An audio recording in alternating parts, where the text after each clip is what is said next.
I was rushing to my office when I accidentally grabbed my son's phone instead of mine.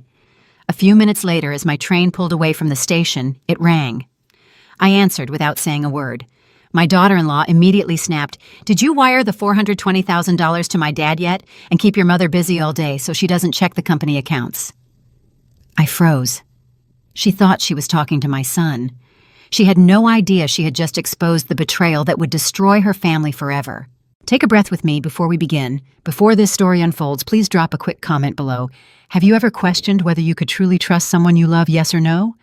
Your answer might help someone else feel less alone today. Quick note, some details here are fictionalized for storytelling and reflection. What matters most is the lesson. The phone in my hand was ringing, and I was about to answer a call that would unravel 40 years of trust in less than 90 seconds. I should explain. My name is Estelle Whitfield. I am 68 years old, and for 4 decades, I built a company that helped the elderly live with dignity. We sold wheelchairs, hospital beds, and rehabilitation equipment to nursing homes across Houston. I knew the precise weight of a good walker. I knew which mattress prevented bed sores for patients who could not turn themselves.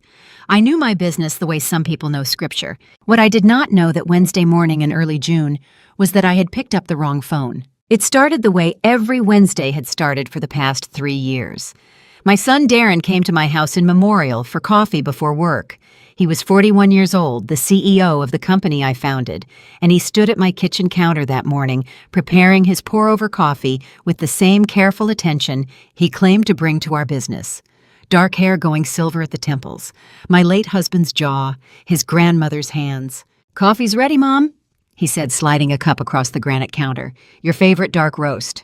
The kitchen smelled like every good morning I had ever known. Steam rose from the cup. Sunlight cut through the window above the sink, catching dust motes in the air. "Thank you, sweetheart," I said, checking my watch.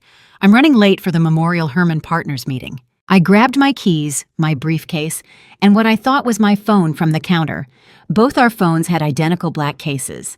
I had given Darren his for his birthday last year, proud that we matched. Practical, maternal, foolish. Darren did not look up from his laptop. "Drive safe. See you Sunday for dinner." "Wouldn't miss it," I said. That was the last normal conversation I would have with my son for 90 days. I took the Metro Rail Red Line into downtown Houston that morning because parking at the medical center cost $18, and I was a woman who had built a business by watching every dollar. Old habits. The train was crowded with commuters, the fluorescent lights harsh against the early morning. I found a seat near the back, set my briefcase on my lap, and pulled out my phone to check the meeting agenda. The wallpaper on the screen was not the photo of my garden that I had looked at every day for 2 years. It was a photo of Darren's wife and their supposed son at the beach, Silas, age 5, building a sandcastle, Vanessa in a white sundress laughing. I stared at the screen for 3 full seconds before my brain caught up. Wrong phone, same case. We had swapped them at the kitchen counter while I was rushing, and he was absorbed in spreadsheets. I was about to text Darren when the phone rang. The caller ID said V, office. Vanessa. My daughter-in-law, 37 years old, the company's director of image and public relations. She had a voice I recognized instantly. Sharp, entitled, the kind of voice that never asked when it could demand. I almost did not answer. But something stopped me. Maybe it was the way she had called at 7:48 in the morning. Maybe it was the fact that she thought she was calling her husband, not her mother-in-law. Maybe it was 40 years of business instinct telling me that when someone makes a mistake, you let them finish making it before you correct them. I pressed the green button. I did not say hello. Neither did Vanessa. "Did you wire the $420 to Dad yet?" Her voice came through fast, irritated, like I had already kept her waiting too long. "You need to hurry. He's waiting at the office. $420,000. I said nothing. The train rocked beneath me. A woman across the aisle scrolled through her phone. A man in a suit read the Houston Chronicle, the paper crackling as he turned the page. "Keep your mother busy all day so she doesn't check the company accounts," Vanessa continued. "Take her to lunch or something. Make it long." My mother. She was talking about me, instructing my son to distract me from my own company's financial records. "I'm shopping with my sister this afternoon," Vanessa said. "Don't wait up. I'll be home late." She hung up. No goodbye. No question about whether Darren had questions. Just a set of instructions delivered to a man she assumed would follow them without hesitation. I sat completely still, If you have ever trusted someone, completely built a company for them, cooked their favorite meals for 41 years, handed them the keys to your life's work, because you believed family meant something permanent and true, then you know the exact moment when that trust stops being a foundation and becomes a trap door. You know the sound it makes when it opens beneath you. Silent. Absolute. The kind of fall that happens in your chest before your body understands it is falling. I did not scream. I did not cry. I did not call my son to demand an explanation. I did not press redial and ask my daughter-in-law what the hell she thought she was doing with $420,000 of my company's money. Instead, I calculated. The train had just passed the Museum District station. 3 more stops until my destination at the Texas Medical Center, approximately 20 minutes. The phone in my hand was locked with a 6-digit PIN I did not know, but 40 years of reading financial statements had taught me one thing about numbers: they always tell a story if you know where to look.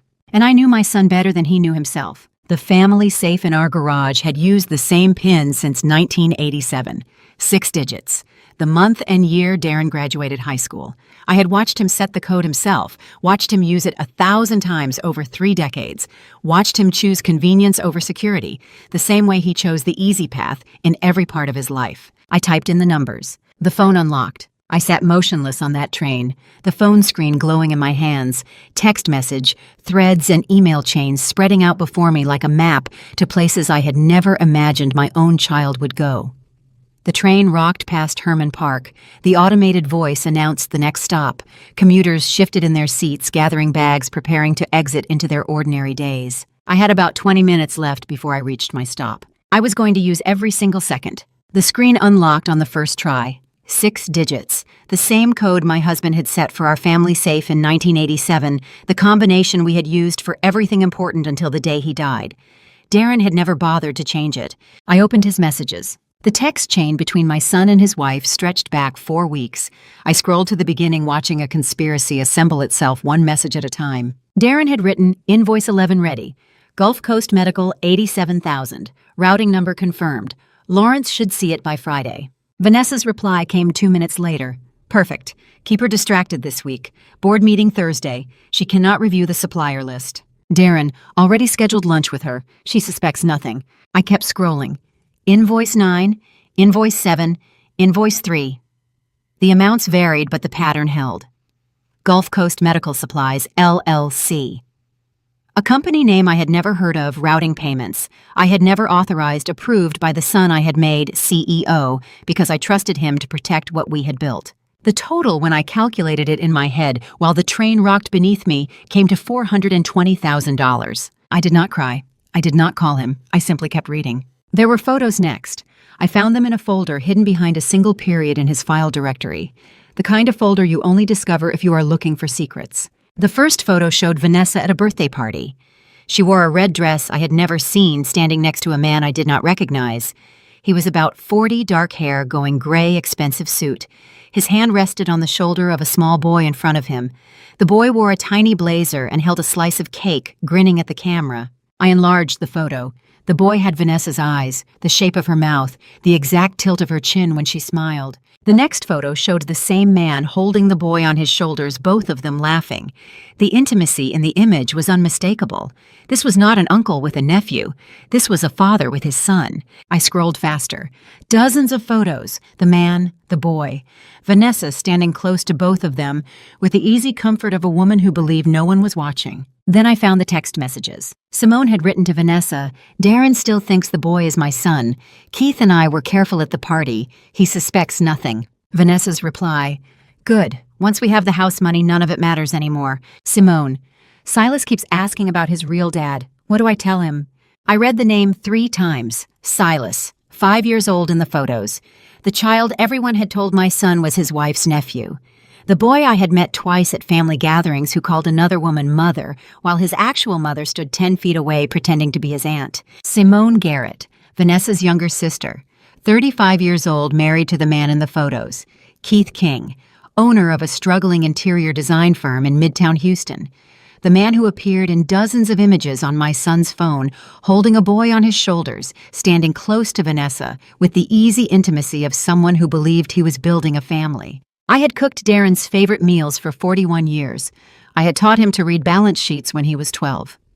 I had signed over the CEO title the day he turned 35 because he said he was ready because I trusted that raising him well meant he would protect what we built. And he had been counting down the days until he could erase me entirely. The train announced the medical center station. 2 stops left. I kept scrolling. The PDF file was labeled POA_draft_final_MH. I opened it. Power of attorney, comprehensive and irrevocable, granting my son full control over my medical decisions, my financial assets, my property. Effective upon certification of cognitive decline by a licensed psychiatrist.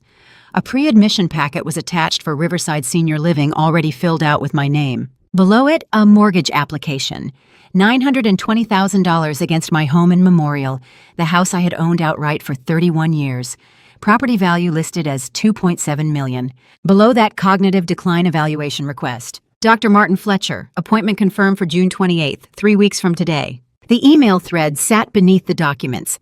Darren had written to Vanessa with the subject line, POA finalized, Dr. Fletcher appointment confirmed for June 28th.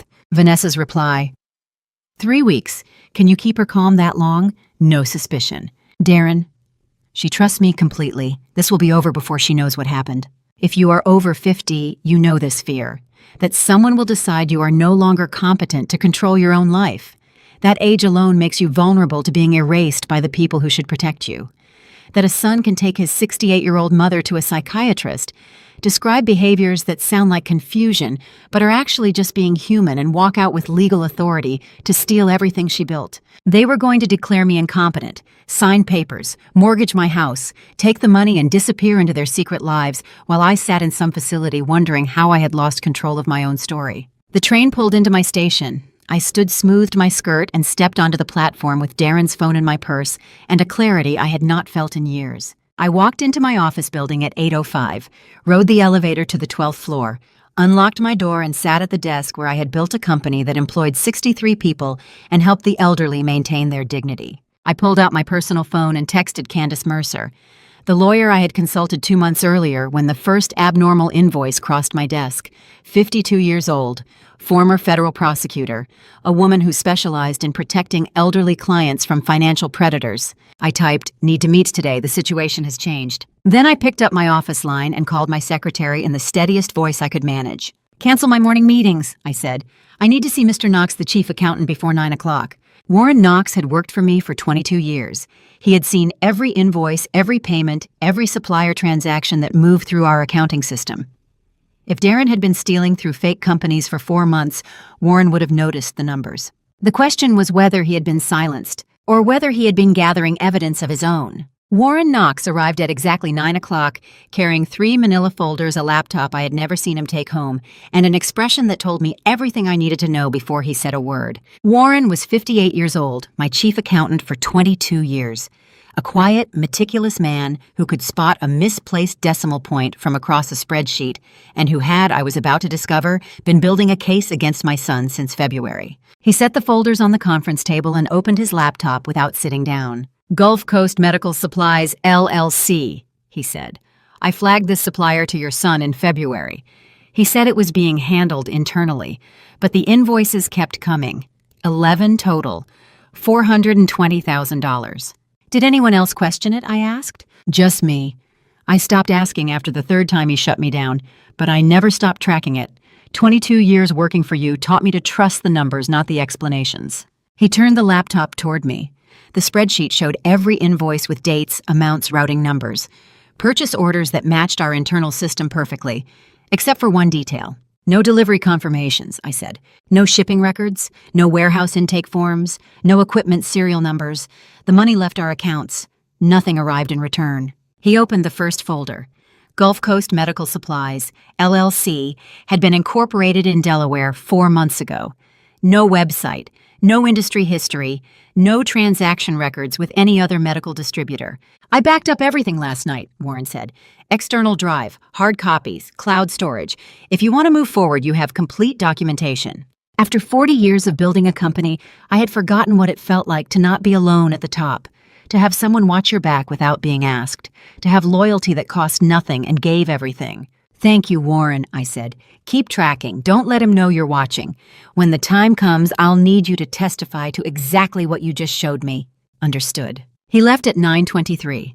I sat alone, understanding for the first time that I was not building a defense. I was building a case. Candace Mercer's office occupied the 28th floor of a building 6 blocks from mine. Floor-to-ceiling windows, polished mahogany desk shelves, lined with legal texts from her years as a federal prosecutor. She listened to everything without interrupting. The phone swap, the text messages, Vanessa's call, the photos, the 5-year-old boy who was not my grandson, the cognitive decline evaluation scheduled for 3 weeks from today. When I finished, she opened a file on her desk. Your son contacted Dr. Martin Fletcher 72 hours ago, Candace said. Appointment scheduled June 28th at 10 a.m. Cognitive capacity evaluation. I have a copy of the intake form he submitted on your behalf. She slid the paper across the desk. I read Darren's description of his mother. Forgetting appointments, confusion about dates, difficulty managing complex financial decisions, increasing reliance on family members for basic tasks. None of it was true. All of it sounded plausible for a 68-year-old woman whose son wanted legal authority to manage her affairs. We'll schedule an independent evaluation this week, Candace said. Full cognitive battery, neuropsychological assessment, documented proof of complete mental competency. When he tries to use Dr. Fletcher's evaluation, we'll have counter-evidence ready. She pulled out a second folder, thicker, older. The tab was dated 7 weeks ago. I prepared these the day after you first came to me about the abnormal invoice, she said. Irrevocable trust documents. I had a feeling we might need them. I stared at the date. You've been planning this for 7 weeks. I've been protecting you for 7 weeks. There's a difference. She opened the documents. Page after page of legal language that translated into one simple concept. Everything I owned would no longer belong to me. If I sign this trust, I own nothing, I asked. Correct. You become an employee of the trust collecting salary. The house belongs to the trust. Your company's shares belong to the trust. Which means no one, not your son, not his wife, not any court can touch them without the independent trustee's approval. Who is the trustee? My firm, completely independent, compensated at a fixed rate, no percentage of assets. Our only legal obligation is to act in your best interest as defined by the trust documents. I turned to the signature pages. My house, 78% of my company shares, my investment accounts, everything my husband and I built over 23 years of marriage and 20 more years I had managed alone. The greatest protection is sometimes the willingness to own nothing, to understand that what you cannot possess, no one can steal. What you release completely becomes impossible to take by force. I signed every page. The notary arrived at 4 o'clock. She checked my identification, watched me sign the final page, and pressed her seal into the paper at exactly 4:30. Congratulations, she said. Your trust is now active. She left. Candace filed the documents in her safe. I sat looking out at downtown Houston in the late afternoon light, the house my husband and I bought in 1992, where I raised my son, where I had coffee every morning for 31 years. It no longer belonged to me. It belonged to an entity my son could never touch, could never mortgage, could never seize with a psychiatrist's signature and a power of attorney form. The $2.7 million house no longer belonged to me. It belonged to the trust, and a trust cannot be mortgaged by anyone else. I looked down at my hands, the same hands that had signed the original mortgage in 1992. That had signed my husband's death certificate. That had signed over the CEO title to my son. Now they had signed away everything I owned to keep it safe from the person I had trusted most. Tomorrow I would return his phone. Tomorrow I would sit across from him at dinner and smile. But tonight I had made myself untouchable. I placed the black phone on the granite counter at exactly 7 o'clock Wednesday evening, right beside the steaming pot of pumpkin soup I had been stirring for the past hour. Darren's favorite meal since he was 6 years old.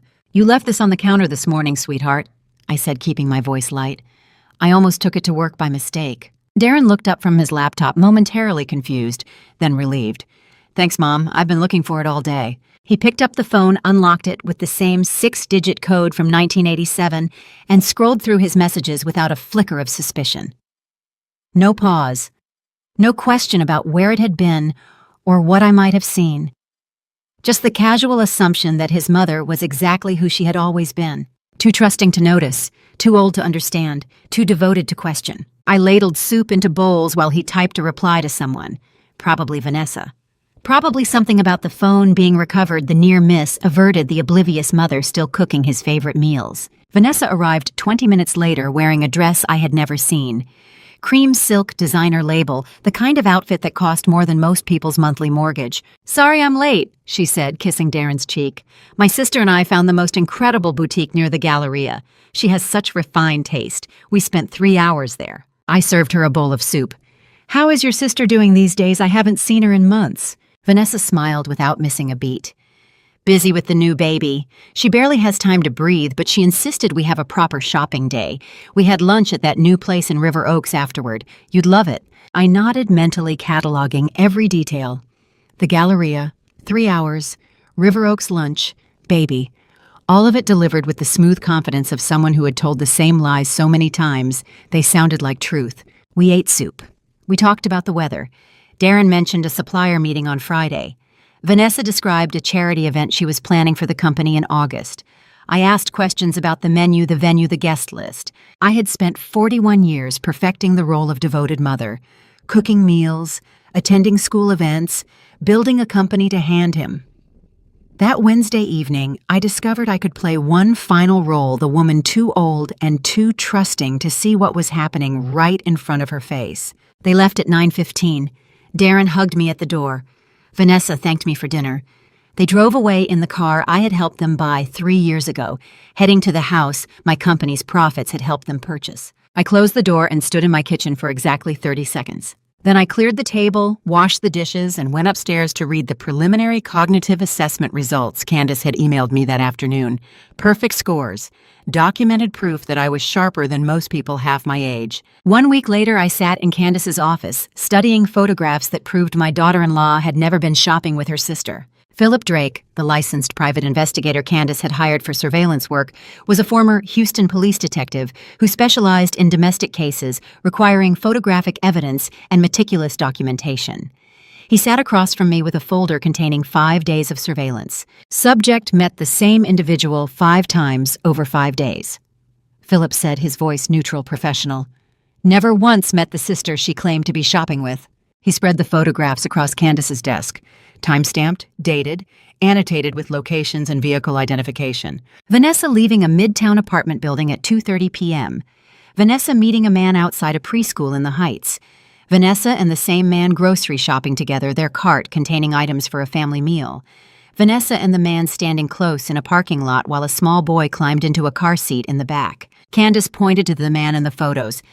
Keith King, age 40, registered owner of King's Interior Design on Westheimer. The business address matches the apartment location in these surveillance photos. I studied the images. Keith King looked exactly like the man from Darren's phone. Expensive suit, gray streaks and dark hair. The kind of confident posture that came from believing your secrets were safe. "The boy?" I asked. Philip pulled out a close-up photograph. 5 years old. They picked him up from Heights Montessori Academy every afternoon at 3:15, all 5 days, same routine. I looked at the child's face in the photograph, really looked. He had Vanessa's chin, her eyes, but the jawline was different, the shape of his smile when he looked up at Keith King in the parking lot photo, the exact tilt of his head when he was curious about something. "The boy in these photographs," I said quietly, "he has my son's eyes, the same exact expression Darren had when he was curious about something." Candace leaned forward. "Genetic features can be coincidental. Or they can be evidence," I said. "Evidence that my daughter-in-law's affair produced a child who shares my son's DNA, while my son pays for his wife's secret family without knowing it exists. Evidence is like building a house. You need more than photographs of betrayal and surveillance of lies. You need the foundation of confession, the framework of admission, the roof of their own words sealing their fate." I closed the surveillance folder and looked at Candace across her polished desk. The photos proved the affair. The apartment visits proved the secret life. The child's face proved the biological connection I could see, but could not yet prove scientifically without raising suspicion. But Texas courts required more than pictures to prosecute conspiracy. "I need proof of the money flow," I said, "not the emotions, not the affair. I need my daughter-in-law's own voice admitting what she knows, where the stolen funds are going, how they plan to dispose of me afterward, recorded legally under Texas one-party consent law." Candace opened a different folder. "I already have a plan for getting that confession. There's a cafe in River Oaks where wealthy women talk freely, especially when they think they're talking to someone who admires their cleverness. She pulled out a dossier with a photograph of a woman I had never seen. "My associate specializes in this kind of approach," Candace said. "Vanessa won't suspect a thing." Candace slid a photograph across her desk Thursday morning. A professional headshot of the woman who would extract my daughter-in-law's confession without Vanessa ever knowing she had been caught. "Nicole Hayes," Candace said. "Licensed investigator specializing in undercover operations, former corporate fraud specialist. She can adopt any persona with the ease of someone who understands that people reveal the most when they think they're impressing someone." I studied the photo. Nicole looked expensive. Mid-40s, perfectly styled, the kind of confidence that came from boardrooms and country clubs. "This afternoon, 2 o'clock, River Oaks Cafe. Nicole will approach her as a wealthy real estate investor. The conversation will be recorded under Texas one-party consent law. Completely legal. Completely legal. Texas is a one-party consent state. If you are part of the conversation, you can record it without the other person's knowledge. It is the difference between surveillance and confession, between photographs that suggest and audio that proves." The recording arrived in my email at 4:30. 40 minutes of conversation, time-stamped, annotated, ready for court. I listened to it in Candace's office, headphones on. Nicole's voice came through smooth and curious. "What brings you to the investment space right now? Market timing." Vanessa laughed. "Relaxed, confident.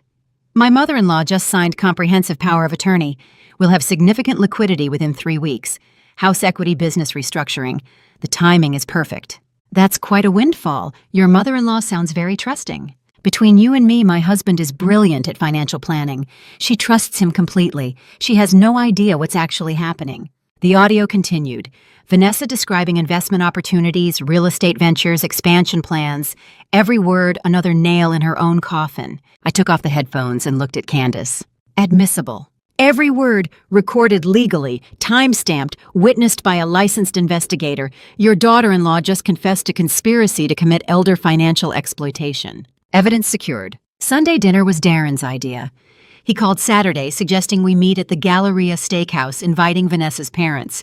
"I thought it would be nice for everyone to get together," he said. I agreed with the warmth of a mother who thought family dinners meant love instead of conspiracy. The steakhouse was upscale, dim-lighting, expensive wine list. Darren had reserved a corner table with white tablecloths. Lawrence Garrett arrived first, 63 years old, retired purchasing manager wearing a suit that cost more than his pension should allow. He shook my hand with the satisfied grip of a man who believed he had successfully registered a fake medical supply company without anyone noticing the hundreds of thousands flowing into his accounts. Roberta Garrett followed. 62, retired office administrator, carrying a designer handbag I recognized from Vanessa's posts. She kissed my cheek with the barely concealed smugness of someone who thought she knew a secret I didn't, unaware I had been reading her daughter's text messages for 3 weeks. We ordered drinks, made small talk about the Houston heat and vacation plans. Then Lawrence leaned back in his chair and said the words I had been waiting for. "We're expanding into medical supply distribution," he said casually. "The market timing couldn't be better. New opportunities opening up." Vanessa glanced at him, a small warning look. Lawrence didn't notice. "Huge demand for hospital equipment, nursing homes, rehabilitation facilities. The margins are excellent." I set down my water glass and looked directly at him. "I heard you are expanding your business, Lawrence," I said. "Congratulations on your success." Darren turned to me, surprised. "You already know about Lawrence's new venture. Mom, I thought it was still confidential." I smiled, calm, measured. "I know many things." The table went quiet for exactly 3 seconds. Vanessa's expression shifted, the confident smile faltering. Lawrence hesitated mid-reach for his drink. Roberta stopped cutting her salad. "There is an art to letting someone know you are 10 steps ahead without revealing your exact position. You give them just enough unease to make mistakes, just enough certainty to accelerate their plans, just enough rope to hang themselves completely." I picked up my fork and continued eating. The conversation resumed. Stilted now. Careful. Darren asked about my week. Vanessa mentioned the charity event again. I asked polite questions, but the energy had changed. Lawrence and Roberta exchanged glances. Vanessa touched Darren's arm twice. Small gestures of reassurance or warning. We finished dinner at 8:45. Darren paid the check. Lawrence thanked me with a voice that didn't quite match his eyes. Roberta hugged me goodbye with stiff hands. I drove home alone through Sunday evening traffic windows down Houston, humidity thick. The email notification chimed halfway to Memorial. I pulled into a shopping center parking lot and opened my phone. First National Bank of Texas. Subject line mortgage application status update. Account 4782. I clicked it. Dear Ms. Whitfield, thank you for your mortgage application submitted June 24th, 2023. Your request for $920,000 against the property at 4187 Memorial Drive is currently under review.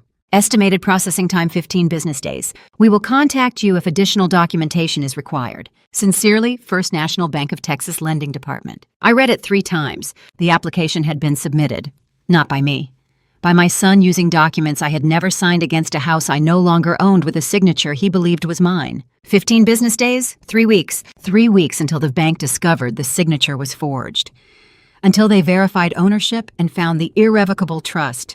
Until they flagged the application as fraudulent and notified federal authorities. 3 weeks for Darren to believe he was succeeding, to push forward, to make the final mistakes that would seal everything. I sat in that parking lot for 5 minutes, watching shoppers walk past with grocery bags, families loading cars, people living ordinary Sunday evenings, while I held evidence of conspiracy in my phone. Tomorrow was Monday, the last week of June. The cognitive evaluation appointment was 2 days away. The recorded confession was secured. The surveillance documentation was complete. The trust was filed. And now the mortgage application had been submitted, starting a countdown my son didn't know he was racing against. I put the car in drive and headed home. The next morning, Darren would arrive at my office carrying documents he needed me to sign, and I would sign them exactly as Candace had instructed, with 3 specific deviations that would prove duress and seal his fate completely.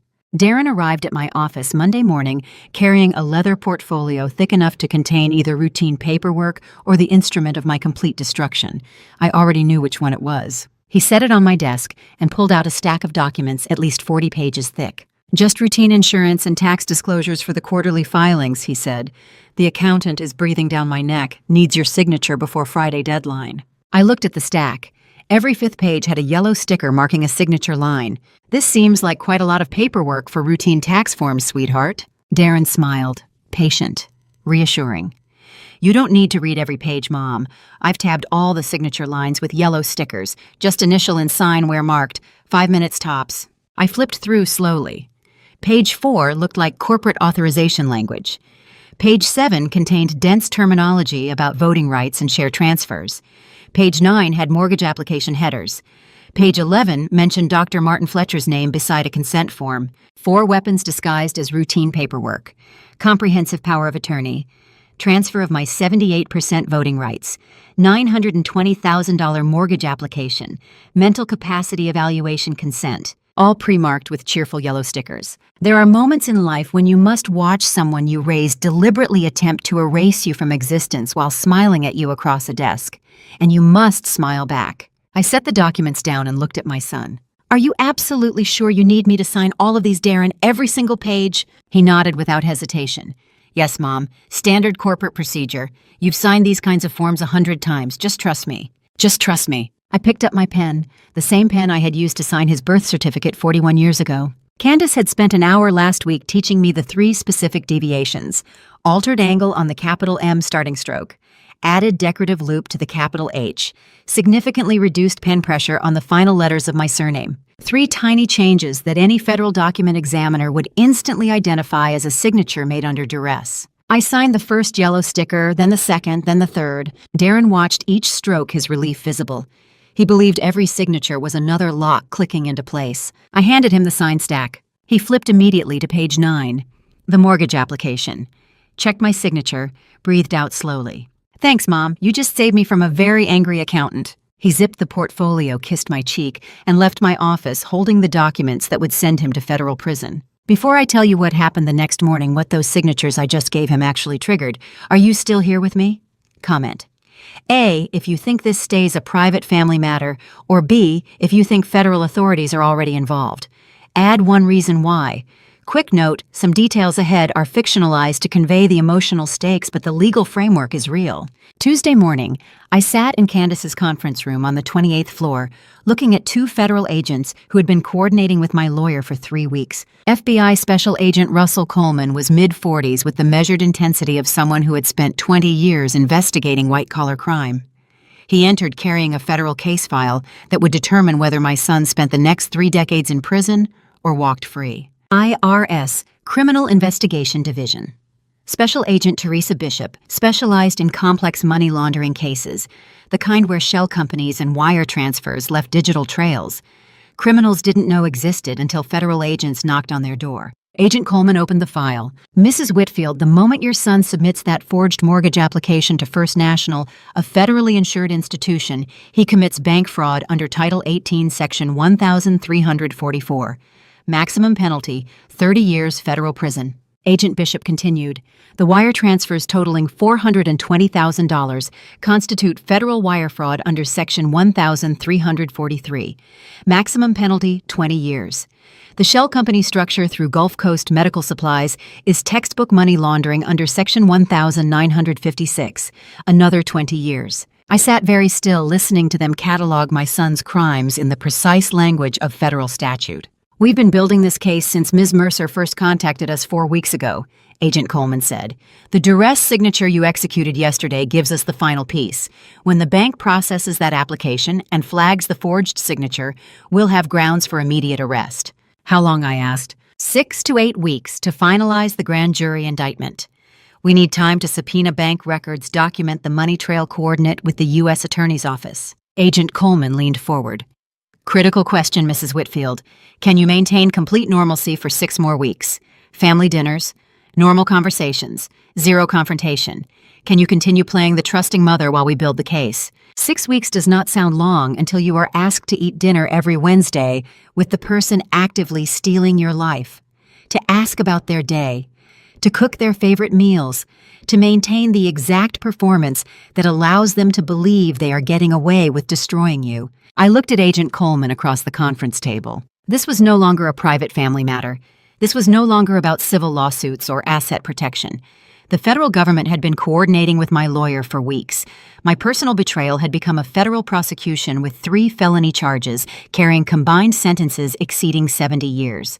"I have played that role my entire life," I said. "Another 6 weeks is no problem." Agent Coleman closed his briefing folder. Agent Bishop gathered her documentation. Candace walked them to the door. I sat alone in the conference room, looking out at downtown Houston. 6 to 8 weeks of Wednesday dinners, Sunday family gatherings, being the woman my son needed me to be trusting, oblivious, easily fooled. I could do it. What I didn't know yet was that during those 6 weeks, I would meet my grandson for the first time. And that meeting would be the only moment I almost broke. The first Wednesday dinner, after promising the FBI I could maintain the facade for 6 weeks, I cooked pot roast, Darren's second favorite meal, and watched him eat 3 helpings without knowing I had just signed his federal indictment. He talked about a supplier contract. I asked questions. He mentioned the mortgage application was processing smoothly. I smiled and offered him more potatoes. Every Wednesday in July, I set the table for 2. Every Sunday we sat together in church while the pastor talked about grace and forgiveness. Every afternoon I answered his calls asking about routine business matters, as if I didn't know each question was designed to test whether I suspected anything. And every night I went home to my kitchen and counted down the days. Darren grew more confident each week. I watched it happen in real time, the way he sat back in his chair during dinners, the casual mentions of upcoming plans, the relaxed tone when he talked about Keith's new design showroom that would open in August. He believed he was winning. Week 3 arrived in mid-July with Houston heat thick enough to taste. I was watering the backyard garden when my doorbell rang. Vanessa stood on my porch holding the hand of a 5-year-old boy in shorts and a dinosaur t-shirt. "We were in the neighborhood," Vanessa said with her practiced smile. "Silas has been asking about you all week. My sister says he's the most empathetic child in his preschool class." Silas, the boy from the surveillance photos, the child Keith and Vanessa had created while my son paid for their secret life. He looked up at me with dark hair and curious eyes, Darren's jawline, Darren's exact expression when he was concentrating on something important. "Does Grandma's knee still hurt?" Silas asked, his voice small and genuinely concerned. "Mama said you had surgery, and that's why you're home more now." I had never had knee surgery. Vanessa had invented that detail to explain why I might not recognize the child she was pretending was her sister's son. I knelt down to his eye level, looking into a face that mirrored every childhood photo of Darren I kept in frames throughout my house. "It doesn't hurt anymore, sweetheart," I said. "Thank you for being so thoughtful. You're very kind." He smiled, then he hugged me, small arms around my neck, trusting and innocent. I held that child for exactly 5 seconds, while Vanessa watched, probably pleased that her mother-in-law was bonding with the nephew who was actually her grandson. When a 5-year-old child looks up at you with eyes that mirror your son's childhood face and asks if your knee still hurts, you understand the cruelest truth of family betrayal. The conspiracy destroys not just the guilty, but the innocent who never chose to be born into a web of lies. They stayed for 20 minutes. Silas showed me a drawing he made of a dinosaur. I gave him cookies. Vanessa made casual conversation about summer activities and the upcoming design showroom opening. When they left, I closed the door and stood in my entryway for 10 full minutes. That was the only moment in 6 weeks I almost broke. Friday evening in mid-August, my phone rang at 7:30. Darren's name on the caller ID. "Mom, incredible news!" he said, his voice bright with excitement. "Keith's design showroom grand opening is Saturday the 22nd. Vanessa's family is hosting 220 guests, hospital partners, business associates, social media influencers. You're our guest of honor at the VIP table." "That sounds lovely, sweetheart," I said, keeping my voice warm. "It's going to be the event of the season," he continued. "Keith's worked so hard on this. The showroom is incredible. You'll be so impressed." I heard Vanessa's voice in the background, muffled conversation. Then Darren's tone shifted slightly. "Mom, Vanessa wants to ask you something." Vanessa's voice came through sweet and confident. "Mom, my family has a small favor. If you could prepare an $85,000 check as a grand opening gift, it's tradition in our family for major business launches. We'd be so grateful." $85,000 to fund the event where they plan to celebrate their success, to pay for the party commemorating their victory over the woman they had stolen from. They expected me to finance my own public destruction. "I will be there, Darren," I said slowly, choosing each word with precision. "And I will bring exactly what your family deserves to receive." Silence on the other end, just for a moment. Then Darren recovered. "Thanks, Mom. We really appreciate it. This means so much to Vanessa's family." I hung up and walked to my kitchen window, looking out at the garden my husband planted decades ago. Tomatoes climbing their stakes, basils spreading in the herb bed, the lemon tree we bought the year we moved into this house. My phone chimed. Email from FBI agent Russell Coleman, time-stamped 11:47 p.m. Subject line authorization confirmed. I opened it. Mrs. Whitfield. Grand jury indictment finalized. Federal arrest warrant signed and sealed. Execution authorized for August 22nd, 7:30 p.m. at event location, coordinates you provided. Special agents Coleman and Bishop will be present with tactical support. U.S. Attorney's Office has approved simultaneous arrests of all co-conspirators. We will be there. Russell Coleman, FBI Special Agent White Collar Crime Division. I read it twice. There is a difference between revenge and justice. Revenge is hot, immediate, satisfying in the moment, but hollow afterward. Justice is cold, patient, methodical. And when it arrives in front of 220 witnesses with federal badges and handcuffs, it becomes permanent. I clicked reply. Typed 3 words that sealed everything. So will I. Sent. I set my phone on the counter and looked at the calendar on my refrigerator. August 22nd was circled in red marker. 1 week away. 7 days until I walked into that showroom. 7 days until my son discovered that the oblivious mother he had been lying to for 6 weeks had spent every single dinner, every church service, every phone call counting down to the moment federal agents would read him his rights in front of everyone he had invited to celebrate. I went upstairs and opened my closet, pulled out a simple dark coat I had worn to my husband's funeral. Professional. Dignified. The kind of outfit you wear when you need to be taken seriously. I laid it on my bed next to the manila envelope I had been preparing for 3 months. Documents, evidence, recordings, photographs, everything organized in chronological order. Not a check, not money, just truth. 1 week later, I would walk into that showroom wearing this coat, carrying this envelope, and deliver exactly what Vanessa's family deserved to receive. The valet opened my car door at 6:30 Saturday evening, and I stepped onto the red carpet outside King's Interior Design and Showroom, knowing this would be the last night my son spent as a free man. The showroom rose 3 stories in Midtown Houston, glass and steel reflecting the sunset. A banner across the entrance read, Grand Opening Celebration, in gold letters. Photographers flanked the entrance. A champagne tower sparkled inside the open doors. I wore the simple dark coat I had laid out 1 week ago. I carried the manila envelope in my handbag. Darren met me at the entrance beaming. Mom, you look wonderful.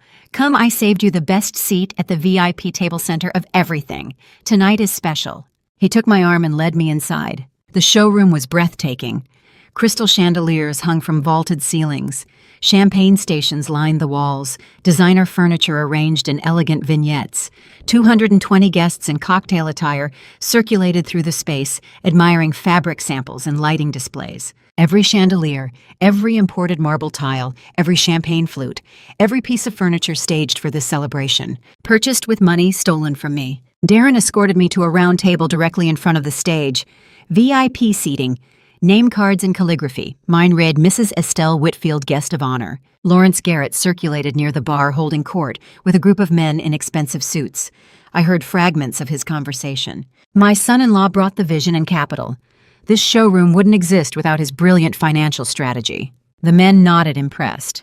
Lawrence accepted their congratulations with the confidence of someone who believed he had successfully laundered hundreds of thousands of dollars without anyone noticing. Keith King stood near the design display's owner and proprietor, shaking hands and accepting compliments on the showroom bearing his name. 40 years old, expensive suit, the kind of smile that came from believing you had gotten away with building a business using someone else's stolen money. Simone Garrett positioned herself near the dessert table with 5-year-old Silas. The boy wore a small suit, his dark hair combed neatly. He spotted me across the room and his face lit up. "Hi, Grandma, hi." He waved enthusiastically. Simone put a hand on his shoulder, leaning down to whisper something, probably reminding him that I was Aunt Estelle, not Grandma, that he needed to remember the lie they had taught him about who his parents were. I waved back, my heart broke. Then I spotted a familiar face near the bar. Dr. Gerald Harrison, Director of Procurement at Memorial Hermann Hospital. We had worked together for 15 years negotiating contracts for wheelchairs and hospital beds.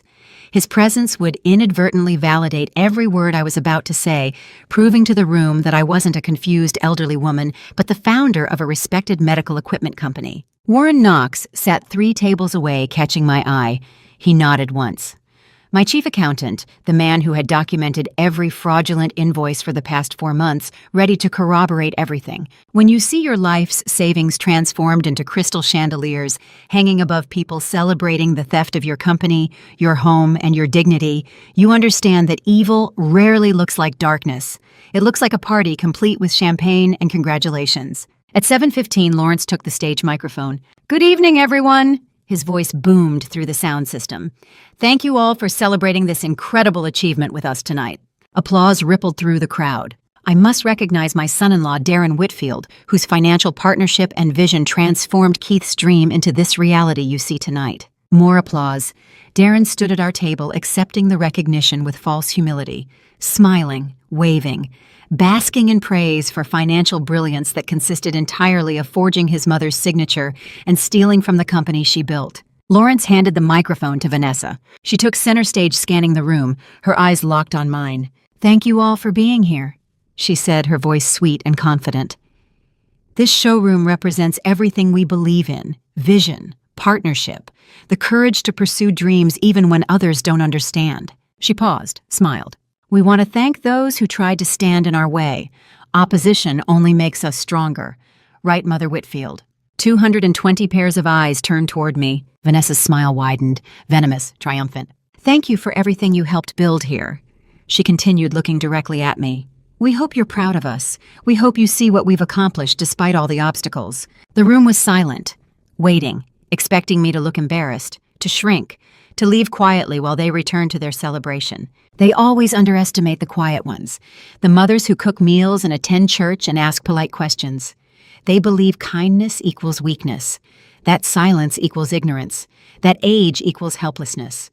They never understand that sometimes the most dangerous person in the room is the one who has been watching, learning, and preparing while everyone else was celebrating. I placed my hands flat on the table, stood slowly, absolute calm. Vanessa's smile faltered, just slightly. I began walking toward the stage. My footsteps echoed on the polished floor, the click of my shoes the only sound in a room holding its breath. 220 pairs of eyes followed my movement as I walked toward the stage where my daughter-in-law still held the microphone, her venomous smile beginning to crack at the edges. I thought of my husband's favorite saying from 40 years ago, something he told me when I first started the medical equipment company, when I was learning to read balance sheets and invoice records. "Numbers do not lie, Estelle, only people do." He had been right. The numbers had told me everything: the forged signatures, the wire transfers, the shell companies, the mortgage application, the conspiracy to declare me incompetent and steal everything I had built. Tonight, in front of everyone who believed I was too old and too trusting to notice what they had stolen,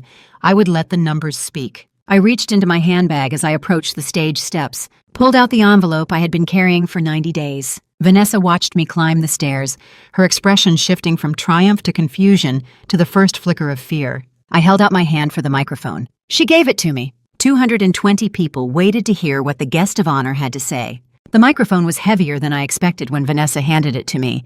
Her smile froze in her eyes, warning me to behave. I didn't smile back.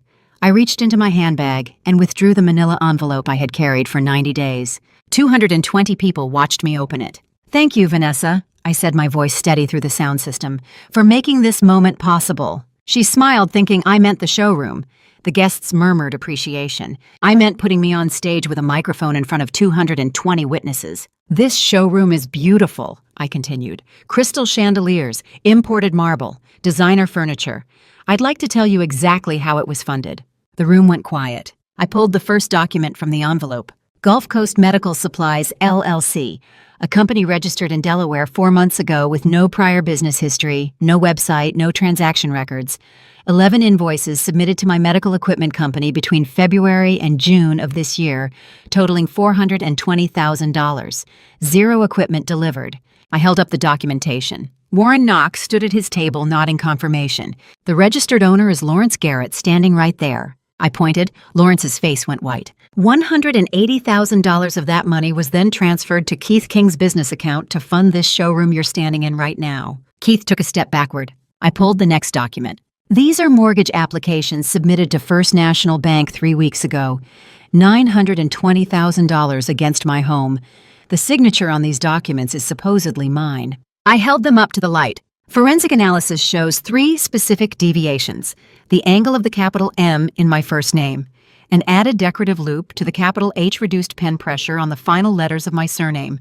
These signatures were made under duress as a trap to prove forgery when examined by federal document experts." Darren stood from his table. "Mom, what are you—" "I'm not finished." My husband had taught me that numbers don't lie, that truth exists independently of who acknowledges it, that the difference between a good businesswoman and a great one is knowing when to hold information close and when to make it public, that some truths must be spoken in front of witnesses or they become easy to deny, rewrite, forget. I pulled another document. "This is a request for cognitive decline evaluation submitted by my son to Dr. Martin Fletcher, claiming I exhibit confusion, memory loss, and inability to manage financial decisions. The appointment was scheduled to provide legal grounds to declare me incompetent and seize power of attorney." Gasps rippled through the crowd. "This," I held up a different folder, "is an independent neuropsychological evaluation completed 2 weeks ago. Perfect cognitive function, perfect memory, perfect capacity." Dr. Gerald Harrison nodded from his position near the bar, validating everything I said to anyone who questioned whether I was credible. "The cruelest irony," I continued, "is that the nursing home my son planned to commit me to, Riverside Senior Living, purchases their hospital beds and wheelchairs from my company.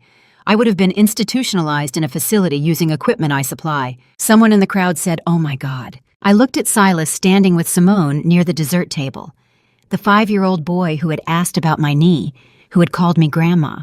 "One final revelation," I said quietly.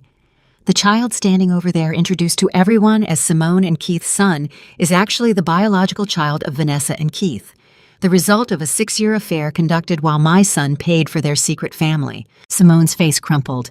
Keith grabbed Vanessa's arm. Darren turned slowly to look at his wife. "What?" His voice barely audible. Vanessa's face went from shock to fury. "This is your fault," she hissed at Darren. "You said she'd never find out. You said she was too old to notice. You said—" "My fault," Darren shouted.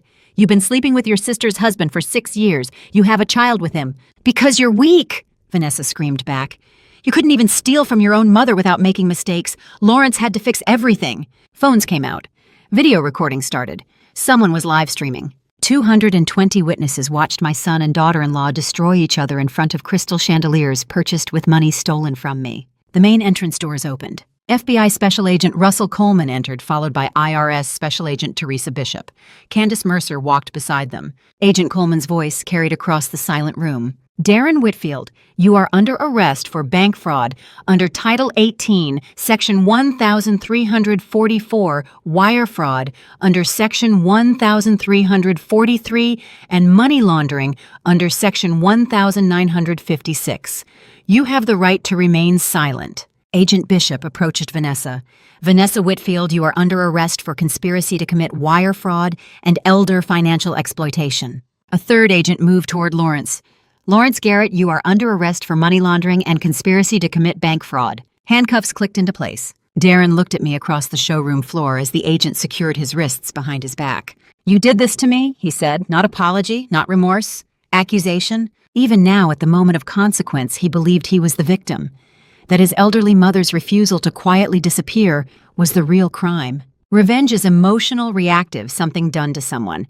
Consequence is structural, the natural result of choices. Something people do to themselves by stealing from those who love them, forging signatures on documents they thought no one would verify, underestimating the woman who built a company from nothing because she was 68 and grieving. The agents led him toward the main entrance past tables where business associates and society friends held up phones recording every second. Darren looked back once. I held his gaze across the showroom floor, across the 6 years since I had handed him my company and trusted him to honor what his father and I built. I let him see my face completely calm. I let him see me standing tall, to let him know this was not revenge. This was consequence. The federal judge's voice filled courtroom 7B on a Tuesday morning in November, reading numbers that would measure my son's life in years instead of dollars. All three defendants had pleaded guilty months earlier, trading a trial for reduced sentences, which was the only reason a case this size reached sentencing so quickly. Judge Patricia Whitmore was mid-50s, measured delivery, the kind of federal judge who treated elder financial exploitation with the gravity of violent crime. She sat elevated behind polished wood, reading from documents that detailed everything my son had stolen, and everything he would lose in return. I sat in the gallery third row, hands folded in my lap. Darren stood at the defense table in a gray suit, hands clasped in front of him. Vanessa sat 3 rows behind him on the opposite side, her own sentencing already complete. Lawrence Garrett sat near the back, accompanied by a public defender. Candace Mercer sat beside me, her presence steady and quiet. Mr. Whitfield, Judge Whitmore said, looking directly at my son, you exploited the woman who gave you life and built the company you nearly destroyed. You forged her signature. You attempted to have her declared incompetent.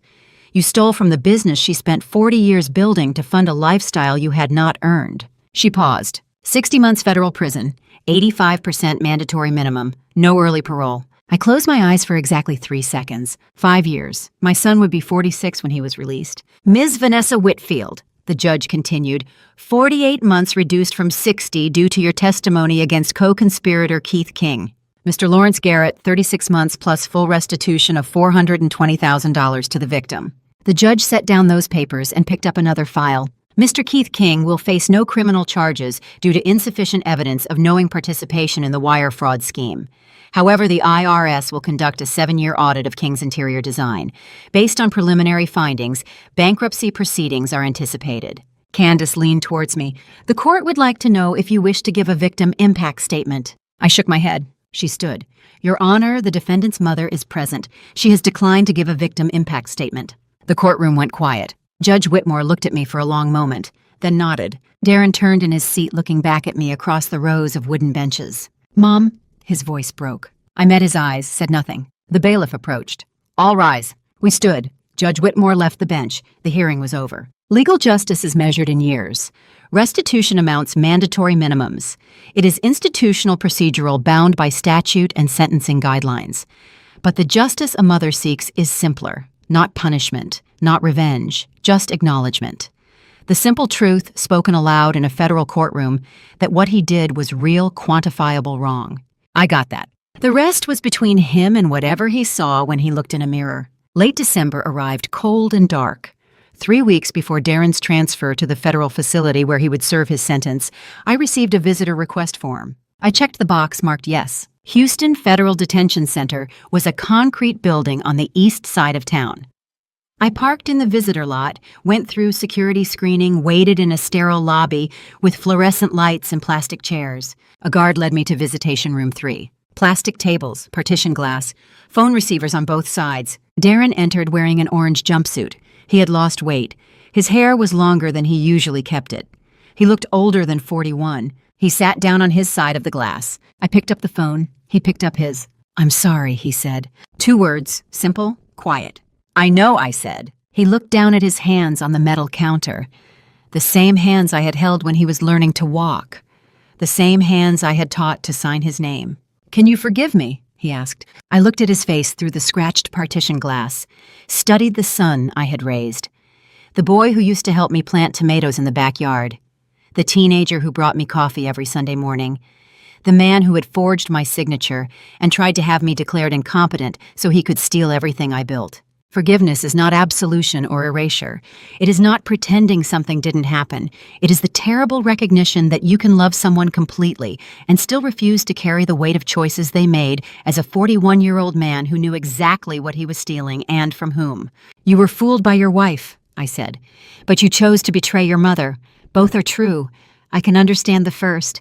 The second, you need to forgive yourself, not me." His eyes filled with tears. "I don't know how," he said. "Neither do I said. "But that's your work to do now, not mine." I placed the phone receiver back on its hook, stood, looked at him through the glass 1 moment longer. Then I turned and walked to the door. The guard let me out. I walked through the detention center's hallways, through security, through the lobby, out into December darkness. I drove back through Houston with the streetlights blurring past my windshield. The detention center shrank in my rearview mirror until it disappeared completely. My house was 20 minutes away. I had plenty of time. For the first time in 7 months since the morning I found Darren's phone on my kitchen counter and opened the door to everything he thought I would never see, I had all the time in the world. The restitution money was already in escrow. Candace had papers ready for me to sign. A foundation in my husband's name, medical equipment donations for underserved facilities, hospital beds and wheelchairs for the elderly who couldn't afford them. I would turn the stolen money into something that honored what my husband and I built together, something that would exist long after I was gone. But tonight I just drove home, turned into my driveway, parked in the garage, walked into the kitchen where this whole story started, made a cup of coffee, sat at the table where Darren and I used to have breakfast every Wednesday.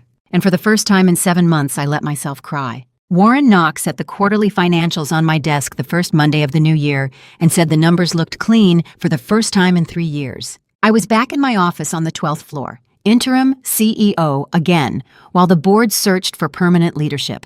The company I had built 40 years ago, damaged but not destroyed, recovering from the theft that had nearly collapsed it. Warren sat across from me, same gray suit he always wore, same black coffee in his hand. "Cash flow is stable," he said, walking me through the reports. "All fake suppliers removed from the system. Darren's signing authority revoked. Clean books." I nodded, scanning the numbers. Revenue steady, expenses controlled. The medical equipment company that had survived my husband's death was surviving my son's betrayal too. Warren hesitated. "There's the separate fund you set aside, the restitution money.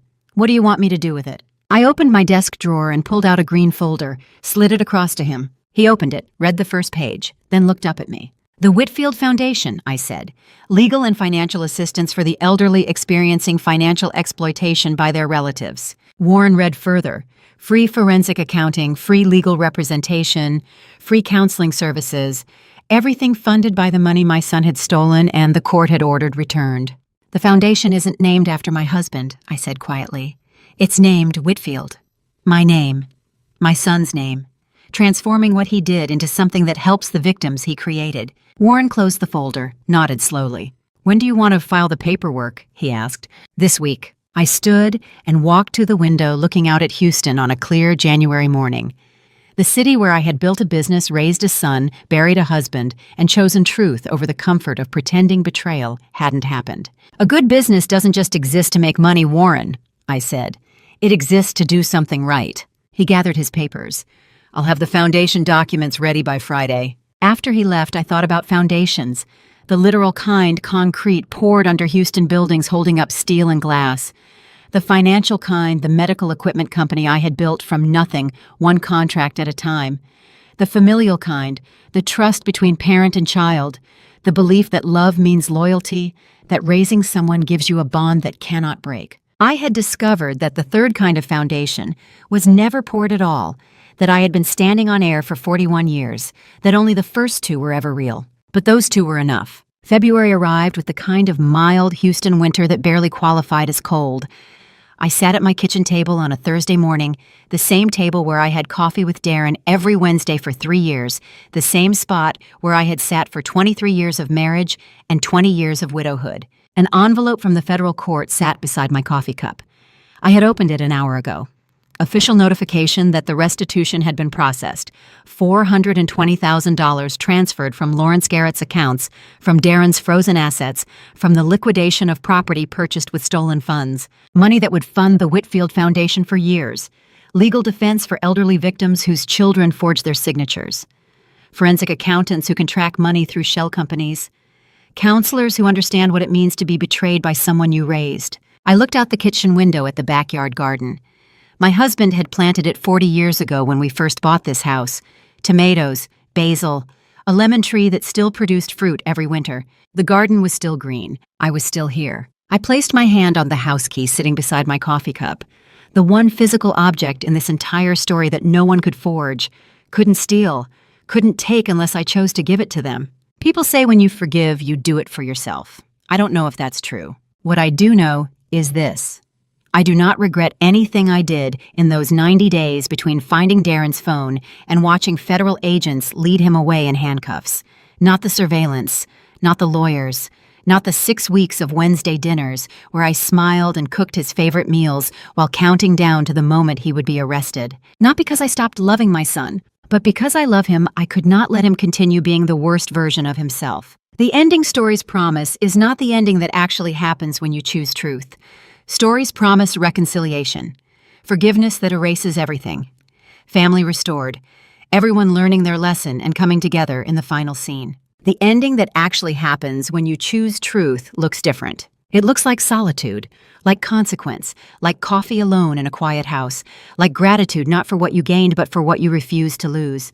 Last year at this time, my son was planning a party, a grand opening celebration for a showroom built with money stolen from me, 220 guests, crystal chandeliers, champagne towers, a stage where his wife would thank me for everything I had helped build while meaning something entirely different. This year I am eating alone in this house, looking at this garden my husband planted, drinking this coffee in the kitchen where I have started every morning for 3 decades, holding the key to a house that still belongs to me, and I am thankful for that. And to you listening to my story, remember this. The people who know you best can also hurt you worst. I spent 41 years building a business to hand my son. I thought providing meant loving, but I enabled his entitlement, gave him the CEO title without requiring him to earn it, trusted blindly when I should have verified. Don't make my mistake. Love doesn't mean looking away when someone you raised becomes someone you don't recognize. This isn't just another revenge story with mom at the center. It's about choosing consequence over comfort. Family drama taught me that silence protects the guilty while punishing the innocent. Society expects you to stay quiet when your own child steals from you to preserve the family. But I believe God allowed this to show others that accountability is love. These revenge stories with mom aren't about bitterness, they're about refusing to enable destruction. Family drama became my teacher. Sometimes the most loving thing you can do is let someone face the natural result of their choices. If this story resonated with you, please leave a comment, telling me what stood out most. Was it the public exposure? The prison conversation? Your perspective matters to me. If you know someone navigating their own family drama, share this with them. And if you haven't already subscribed to Silent Revenge with Auntie May for more stories about consequence, truth, and choosing yourself when family fails you, thank you for staying until the very end. Remember, some details in this story were fictionalized for reflection and learning, but the core message that love sometimes requires letting go is real. Take care of yourself.